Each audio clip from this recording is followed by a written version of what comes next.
Welcome to our guide on how to start beekeeping. Whether you're a nature enthusiast or looking to produce your own honey, beekeeping is a rewarding and fascinating hobby. In this series, we will embark on a journey into the meticulous and captivating world of honeybees. Like a bustling city, a beehive operates with remarkable precision, each bee playing a vital role in the colony's survival. Let's dive into the steps to get you started as a beekeeper and learn what it takes to care for these remarkable creatures. Before we even approach a hive, we must equip ourselves with knowledge. Understanding the intricate lives of bees is paramount to becoming a successful beekeeper. Begin by delving into books and resources dedicated to beekeeping. Beekeeping for Dummies and The Backyard Beekeeper provide excellent starting points, offering insights into bee biology, behavior, and the fundamentals of beekeeping. Joining a local beekeeping association can prove invaluable. These groups offer a wealth of resources, from experienced mentors to hands-on learning opportunities. They provide a space to connect with fellow enthusiasts and tap into a wealth of collective knowledge. Consider enrolling in a beekeeping course. Many agricultural organizations and universities offer structured programs that delve deeper into the nuances of beekeeping. For those seeking flexibility, a plethora of online courses are readily available. Remember, the more we understand these incredible creatures, the better prepared we'll be to care for them and reap the sweet rewards of their labor. Before establishing your own colony, it's essential to familiarize yourself with local regulations governing beekeeping. Much like any well-organized society, the world of beekeeping often has specific rules in place. Contact your local agricultural department to inquire about any legal requirements. Some areas have specific guidelines regarding hive placement, registration processes, and even limitations on the number of hives permitted. Zoning restrictions are another crucial aspect to consider, especially in residential areas. Ensure that keeping bees is permissible in your location to avoid any unforeseen complications. By adhering to these regulations, you're not only ensuring a smooth beekeeping experience for yourself, but also contributing to the well-being and acceptance of beekeeping practices within your community. Remember, responsible beekeeping involves respecting the needs of both the bees and your neighbors. Selecting the optimal location for your hives is crucial for the well-being and productivity of your bees.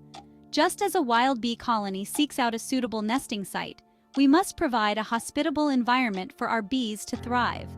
Choose a spot that receives ample sunlight throughout the day, ideally facing south or southeast. Protection from the elements is another vital consideration. Look for a location sheltered from prevailing winds, such as near a hedge, fence, or building. Access to a nearby water source is essential for bees. Finally, choose a location away from high foot traffic to minimize accidental stings and stress on the colony.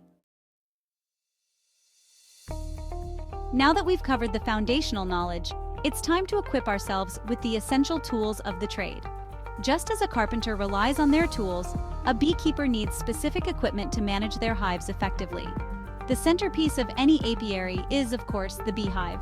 The Langstroth hive, with its removable frames, is the most common type and an excellent choice for beginners. Protecting ourselves from stings is paramount, and a full-body beekeeper suit is indispensable. The hive tool is a versatile instrument used for prying apart hive parts and scraping away wax. A bee smoker emits cool smoke that helps calm the bees during inspections. Finally, a bee brush comes in handy for gently moving bees off frames. With our equipment ready, it's time to acquire the heart of our apiary, the bees themselves. There are several ways to obtain bees, each with its own advantages and considerations. A nucleus colony, or nuc, is a smaller colony of bees with a queen, workers, and brood, developing bees. Nooks are a great option for beginners, offering a manageable colony size to start with. Bee packages are larger groups of bees, typically purchased from bee suppliers. They consist of a queen and several pounds of worker bees, ready to establish a new colony. Catching a swarm of wild bees is another method, but it's best left to experienced beekeepers. Swarms can be unpredictable, and handling them requires a certain level of skill and confidence. Regardless of your chosen method, ensure that you obtain bees from a reputable source to minimize the risk of disease or other problems. With our bees acquired, it's time to introduce them to their new home. This step requires careful handling and attention to detail to ensure a smooth transition for the colony. Place your assembled hive in the chosen location, ensuring it's level and secure. Remove the top cover and inner cover, exposing the empty frames where the bees will build their comb. Carefully transfer the bees from their container into the hive. If you've purchased a nook, simply transfer the frames from the NUC box into your hive. If you have a package of bees, shake the bees into the hive and place the queen cage inside. Once the bees are inside, replace the inner and top covers, ensuring proper ventilation. The bees will immediately begin to orient themselves to their new surroundings and start building comb. It's crucial to ensure that the queen is present and released from her cage within a few days. The queen's pheromones are essential for maintaining colony cohesion and productivity. Just as a gardener tends to their plants, a beekeeper must provide regular care and attention to their hives. Regular inspections and maintenance are crucial for ensuring the health and productivity of the colony. During the active season, aim to inspect your hives every 7 to 10 days. Don your protective gear and gently open the hive, observing the bees' behavior, brood pattern, and overall health. Look for signs of disease, pests, or problems with the queen. Early detection is key to addressing issues promptly and preventing them from escalating. Depending on your local climate and the availability of natural forage, bees may require supplemental feeding during certain times of the year. Sugar syrup or pollen substitutes can help supplement their diet, especially in early spring or late fall. Harvesting honey is a rewarding aspect of beekeeping, but it's important to leave enough honey for the bees to survive the winter. Typically, you can harvest surplus honey after the first year, extracting it from the combs using an extractor.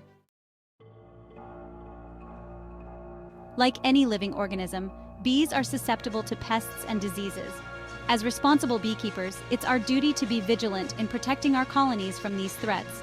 Varroa mites are tiny parasites that can weaken bees and transmit viruses. Regular monitoring and treatment with approved miticides are essential for keeping mite populations in check. Small hive beetles are another pest that can infest hives and damage comb and honey. Traps and other control methods can help minimize their impact.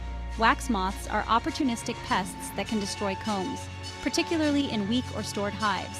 Proper hive hygiene and storage practices can help prevent infestations. Be familiar with common bee diseases, such as American foul brood and chalk brood.